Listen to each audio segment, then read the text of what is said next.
museo te cuenta historias increíbles que rozan entre la fantasía y también la realidad. Este es el caso de un ex jefe de la usina, ingeniero alemán, que vivía en esta casa que tenemos detrás y que hoy funciona los domingos aquí en Ferroguay como un café secreto, pero antes era la casa del espía. Bueno, esta es la casa del espía. Nosotros la llamamos así, la casa del espía. En rigor, era la casa del jefe de la usina, el jefe de la planta. El jefe tenía su casa, su residencia particular era esta. Ustedes pueden ver en la torre del castillo, ¿ven esa ventana alargada? Bien, esa era la oficina del jefe. Entonces este señor se levantaba todas las mañanas, abría la ventana posterior, no estaba la planta de silos, veía ahí una hermosa playa con una arena muy bonita y se instalaba luego en su oficina a trabajar. El primer gerente que hubo acá en la usina era un ingeniero alemán que había llegado a la Argentina desde Montevideo en los años 20 y fue contratado por la compañía eléctrica Bahía Blanca y bueno, y empezó a trabajar, a cumplir sus funciones acá en el año 1934. Vivía acá con su familia, tenemos incluso registros fotográficos de la vida social de esta familia en este lugar, donde está ubicado el taller el edificio donde actualmente está el museo. Hasta 1950 había allí casas de jefes ferroviarios, entonces estos jefes del ferrocarril sur, tenían relación de amistad con esta familia del jefe de la usina. Bueno, este señor desarrolló su tarea muy agradablemente hasta los años hasta mediados de los años 40, durante la Segunda Guerra, el movimiento del puerto cada vez es sumamente intenso. Recuerden ustedes que es el momento en que las naciones europeas que están involucradas en la guerra, bueno, incrementan enormemente la demanda de cereal, así que el movimiento es sumamente intenso. Recuerden también ustedes que la Argentina se mantuvo neutral respecto de este conflicto hasta el año 45, en un momento en el cual el gobierno peronista, presionado por los Estados Unidos, se ve de alguna manera forzado a declarar la guerra a las potencias del eje, Alemania. Acá parecería que no pasaba nada, pero esta es la historia que nos han contado. Parece ser que en el año 45 salían algunos, y no olviden además que hasta el año 48, 46-48 el ferrocarril y el puerto pertenecían a empresas británicas, empresas inglesas. Parece que salió algún barco inglés del puerto cargado de cereal y fue torpedeado en alta mar por un submarino alemán. Bueno, puede ser un accidente. Otro barco inglés cargado de cereal, otra vez torpedeado por un submarino alemán. Ya el tercer barco, las sospechas empiezan a arreciar. Llega la policía.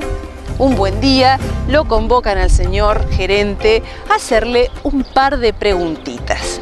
¿Qué sucedió en esa entrevista?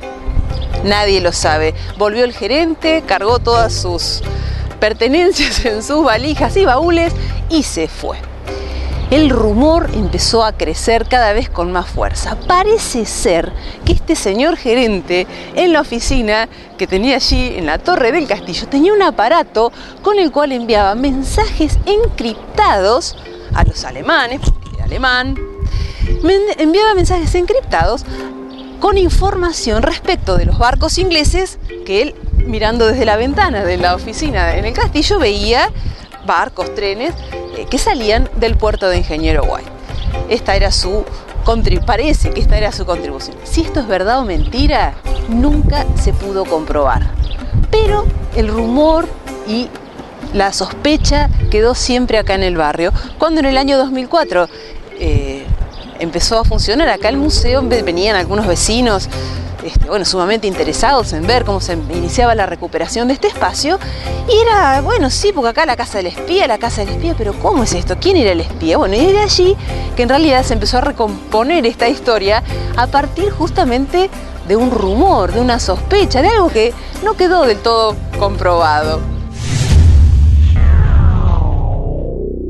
El museo ocupa este edificio que pertenece al taller de reparaciones, de la usina General San Martín. Este predio donde fue construido este taller, como les comenté antes, En un primer momento pertenecía al ferrocarril. Cuando se produce la nacionalización de los ferrocarriles, estas casas, estas colonias de los jefes ferroviarios son demolidas, y en el año 60, en la década del 60, se inicia la construcción de este taller anexo que servía para reparar tanto las máquinas y algunas herramientas de las que se utilizaban dentro de la usina General San Martín, como maquinarias o herramientas que traían muchas veces desde la zona para ser reparadas acá. No olvidemos que la usina General San Martín proveía de energía eléctrica no solamente a Bahía Blanca, Ingeniero White y a Punta Alta, sino a otras localidades de la zona. Este edificio sufrió un proceso de desguace exactamente igual que la usina, que el castillo.